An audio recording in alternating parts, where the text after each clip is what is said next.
Sending me some far away, some far away. How's it going? So here I am in Lviv on this cold day. I'm sure the wind is probably interrupting the microphone right now. What I'm going to do is walk from the Opera House to Rynok Square, which is the main square in Lviv, and it was built around the sort of, I think it was the 15th century, 14th, 15th century. I'll probably be corrected there. But I'm going to walk this way, and hopefully you can come join me. So you have to realize right now the temperature is about -1. I have no idea why I'm out walking about. I should just basically be inside doing a little bit of work, but I thought, no, I'm going to go for a walk. So let's do it. Let's see if we can cross the road. Not everyone stops in Ukraine. They're pretty good generally, but I've discovered some people just simply refuse to stop, especially if they've got a bit of speed up. But they are supposed to stop.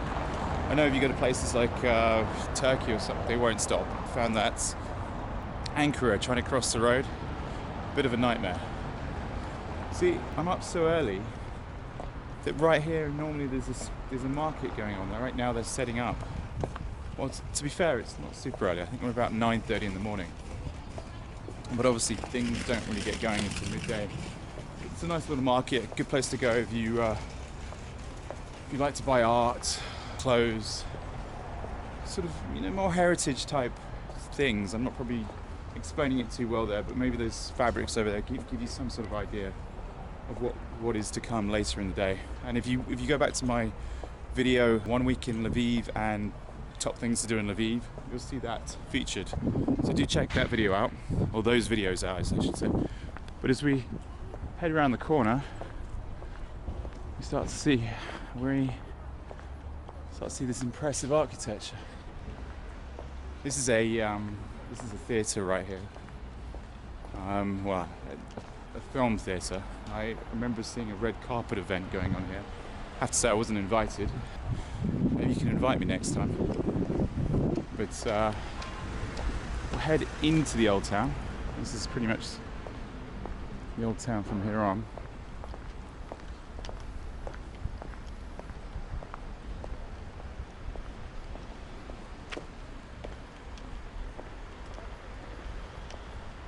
Let's go this way.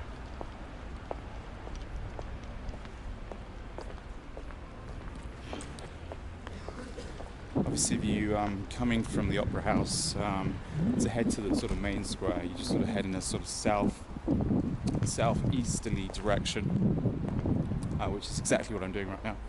Right now, I'm heading east down this beautiful cobble street, past an Irish pub.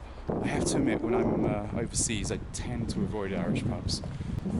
The odd rare occasion you might find me in one, but if there are 100 pubs and 99 aren't Irish pubs, and I'm overseas, I'll take the other 99, as lovely as they normally are. But I generally find Irish pubs to be, one, they're overpriced, and two, I'm not an island. I'll go to Irish pubs all day long in Ireland. But let's see.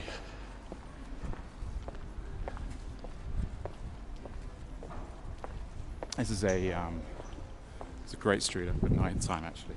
Night time, the wine bars are up that way. A couple of wine bars down here, but there's some fantastic wine bars. Here we basically sort of lead on to the main square. And if you're on a bit of a budget, actually, I can say it's a quality place to stay. There's a place just up here called the Jerusalem, and you see the sign there which says hostel. It's possibly one of the best hostels in the area. Very good value, very comfortable, very warm.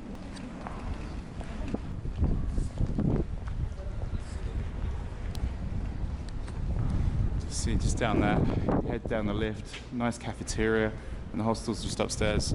And that's the Dream Hostel. And just up here, as we try to avoid the wind, icy temperatures blitz my nose. we're open already. This is a cherry bar. Despite the market not being ready, the cherry bar's ready to go. So you can drink cherry juice all day long. You'll see that from my other videos. Very popular thing to do in Lviv, and it is actually from Lviv.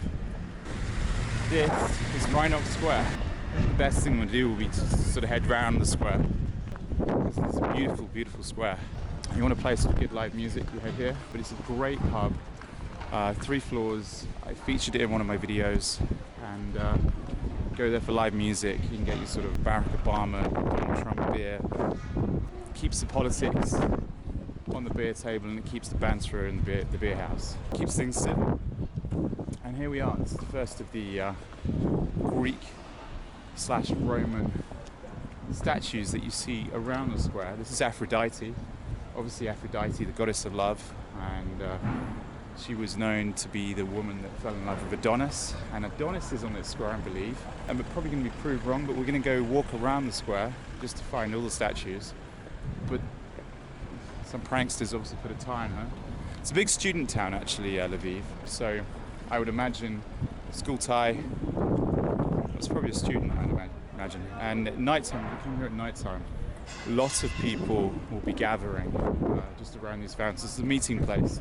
People will say, I'll see you at the Aphrodite fountain. I'll see you at the Neptune fountain. You name it. I think there's a Diana fountain as well. I'm trying to keep back the wind, but the architecture in some of these buildings is phenomenal. So I'm pretty sure that the square was originally formed around the 14th century. Obviously there was settlements way before that, and one of the expensive places, the Grand Cafe. Around about, I think it was the 16th century, there was a big fire at one of the main buildings. And because of, and when I say one of the main buildings, I think it was the mayor's building or the Mansion House building. That was probably this point. So after that big fire, a lot of the other buildings were knocked down, and then from then on, from about 16th century onwards, we get sort of a rebuilding of the town into the sort of current day of what we have now. So some of the buildings that sprung up around the square, 16th, 17th, 18th century around the square. My God, it's windy. I apologise for the camera. But here we go. This is Neptune, obviously. You recognise the trident.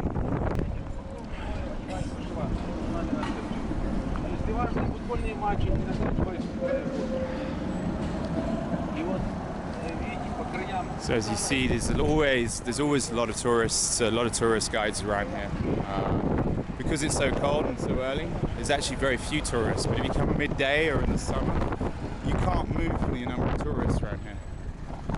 This is unfortunate because I know it's windy. Neptune, or I prefer to call him Poseidon because that's really his original name. Let me just get some shelter here. There's no shelter. Okay, this is a little bit less windy. So Poseidon, obviously known for his trident. The trident was actually made for him by the Cyclops, and the most famous Cyclops with the one eye was one of his sons. So before he gave birth to the Cyclops, he didn't have a trident. The trident was used in many battles. It caused the formation, I think, of Kos in one of the Greek islands. He was able to conjure up thunder and earthquakes. He's the ruler of the seas. Phenomenal god, actually, and he was always giving his brother a run for his money, as in Zeus. But I think we really should call him Poseidon rather than Neptune. But let's continue around the square.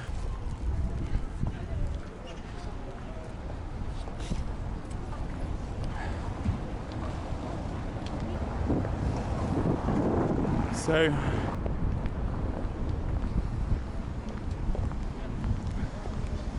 One of the, in my video, the top things to do in Lviv, I showed this place. It's a place to climb up. Great view at the top of the clock tower. Fantastic view. This wind is not going to do this video any favours. But a craft beer place. This place is actually pretty new, but the Kumpel is a brewery from Lviv. I'm trying not to get run over by the trams here, which pass down this road frequently.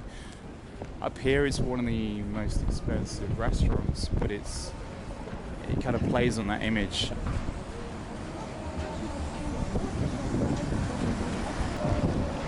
It's also got a Masonic sort of symbolism.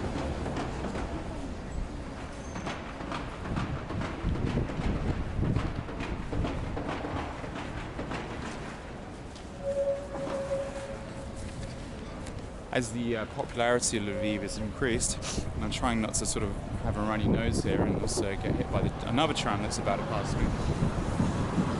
A number of tourist drops have sprung up. This one wasn't even here the last time I was here. At least I didn't notice it. But a lot's changed. Obviously, you can get on the trams. They will cost you about 6 hryvnia.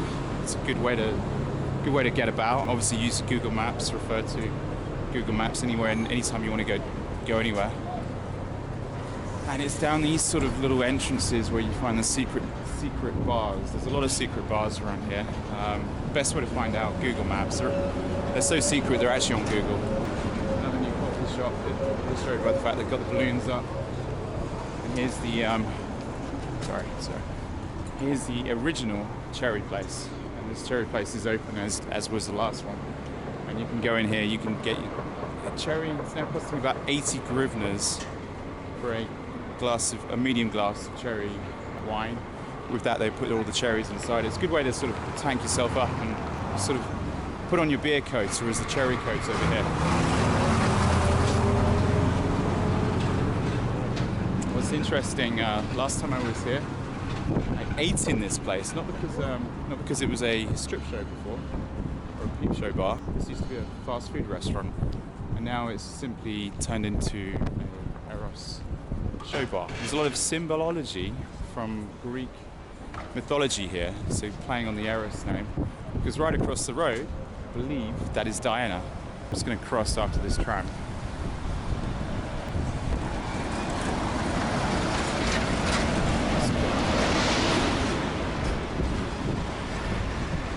Yeah.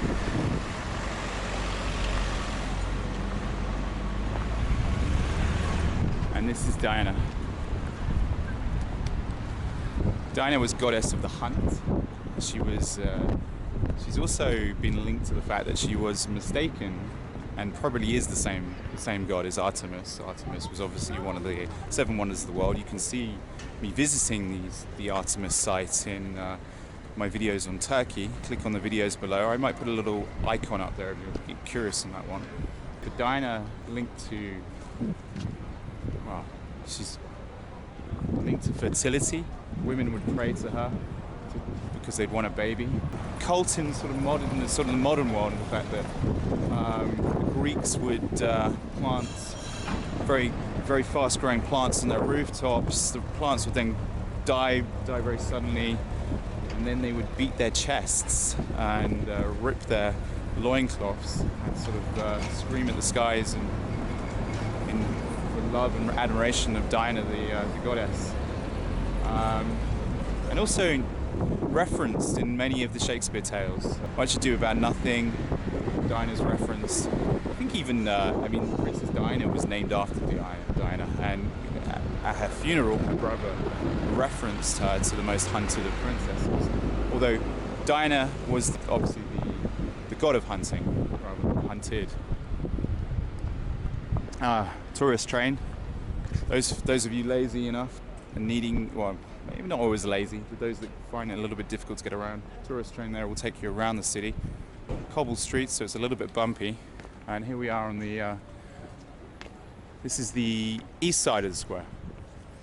So this is the east side of the square. There's a museum here. There's an Italian garden just over here somewhere. Coffee house over here is very good. The one on the corner. If you go down into the coffee house, this is the one where they set the coffees on fire. You see that in both sets of videos that I produced in Lviv. And look at the architecture here, it's quite amazing.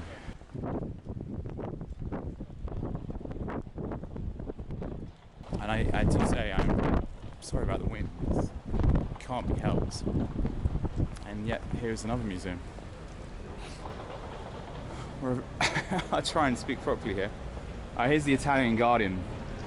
You'll see this in, I think, the last video I made, where the top things to do. You can walk around the edges here. You can have coffee here. It's a nice place to hang out for a quick coffee, I think. Certain in the summer, in the winter, probably you wouldn't waste your time. Here's a tourist train. I have to admit, I don't know how much these things cost because I've never done them. I find it easier just to walk around and And this is one of the, probably, we're coming up to one of the more famous of buildings. Hostel here, I don't know what that's like. There's a ghost tour here, but right next to it is the Black House. And it's kind of stayed black because it's aged, but they've kept the granite that it's made of darkened up, because it turned out the black, it looks quite good, so they've kept it that way. A lot of buildings in London and Cambridge and places in the UK turn black because of all the pollution back in the day, but they clean them up. This one they chose not to. You can see the stonework. Originally the stone in that corner there isn't black, so this could be cleaned up, but because they like the black so much, they've kept it like this. But what's interesting is they've cleaned the statues. There's a museum here. I think there used to be a Chinese exhibition in here. I could be wrong, it could be this one over here, but they changed the exhibition. This is certainly one of the more impressive houses on the square. And then obviously look, even more symbology here.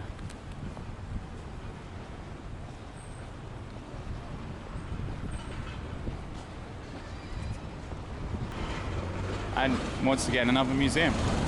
All tiny museums, I'll be honest. Some of them are a little bit disappointing. And then our last statue on the last corner of the square. I'm gonna check it out. This is a nice restaurant in the summer. There's lots of tables out here. It's a nice place to sit. You get the last of the sunset, which is sort of that way. But over here, Adonis. And it's interesting because his lover, Aphrodite, is down there. Adonis actually died in the arms of Aphrodite, and this is a very meek version of Adonis, because a lot of statues that you see of Adonis, he's very brick, he's very buff. Some of his statues he's actually naked. And what's interesting is there's a boar right next to Adonis here, and the boar looks asleep. Well, it's the head of a boar, because the reality is Adonis was killed by a wild boar. A wild boar attacked him, and he died in Aphrodite's arms. And I think the blood poured down from Adonis onto the floor, and there was a flower that sort of grew from the ground from Adonis's blood, which is now called the Adonis plant, which is planted by those worshippers. And there he is. And there you see, we had a Diana, we had Aphrodite, we had Neptune, and Adonis. So all four corners of the square linked up. What's interesting is just the architecture above the buildings. It's a really beautiful square. I really do like the square. And then obviously you wouldn't be in Lviv without Lviv's croissants. I think that's also another new addition to the square.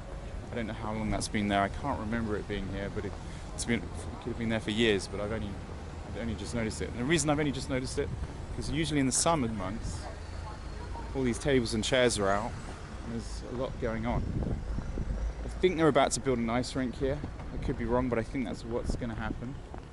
And obviously the lions over here represent, because Lviv means, I think it means lion, and Lviv is the city of lions. Like I said in my one of my previous videos, there's over 1,000 lion statues, and what better way to show that you love someone rather than sort of dangling a lock on a bridge is to put a lock on one of these lions, and I don't know, maybe even have your picture taken. Like, yeah, well, that could have been that could have been a disaster. I didn't realize it was going to move, but it's a beautiful square, I think. And I think before I end this video, I'm just going to complete the circuit. I'm going to go right back down. So this is now, we're now heading west. So this side is north, this is west, and obviously the top is east. Head down this part of the square, end where the beer house is, and yeah,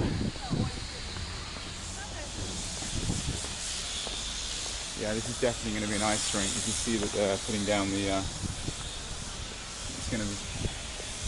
doesn't look like it's in great condition, but I believe that's going to be an ice rink. So I'm sure if you come back here in a week, it will look very nice. Right now it doesn't. But look at these buildings. I mean, they're phenomenally beautiful. Austrian influence, Polish influence, because this reality is this town used to be Poland back in the day. Very Western European influence, and much more so than any other Ukrainian town. And we see some more very impressive statues up here.